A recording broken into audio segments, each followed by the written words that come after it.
Hello friends, नमस्कार, जय जगन्नाथ। आसतु स्ट्रीट स्टाइल चाउमिन बनैबा। भेज चाउमिन मुझे किसी भेजिस नहीं, कैबेज, कैरोट, कैप्सिकम, टमाटो, प्याज, चिली आउ किसी गार्लिक चॉप। कढ़ई गरम हो सारा तेल पकईदेवे। तेल गरम हो सारा से चॉप गार्लिक पकईकी टिके हल्का फ्राए करने। भेजिस गुड़ा काटिक रखिले पकईदेवे। पकई सारा भलसे गोलैदेवे।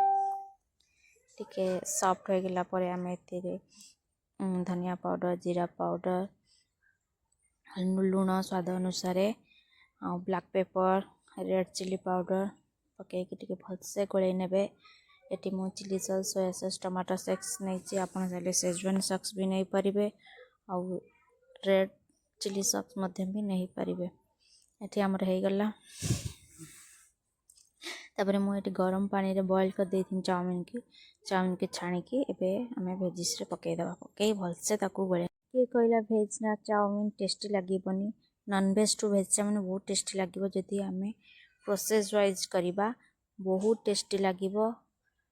नॉन वेज चाउमिन की भी आपण माने काटी देबे। भेज चाउमिन खाइबे एठी जदि आपन पाखरे थिबो मैगी मसला पकई पारिबे। लास्ट को स्प्रिंग ओनियन आउ धनिया पत्र पकई गार्निशिंग करदेबे। आमर पूरा रेडी हो गला गरमा गरम भेज चाउमिन, जहाँ शीत दिन संध्या हेले खाइबा को तो बहुत आनंद लगे, बहुत टेस्टी मत लगे। रही नमस्कार, जय जगन्नाथ। चैनल को सब्सक्राइब करेंगे, भल लगे लाइक कमेंट शेयर करेंगे।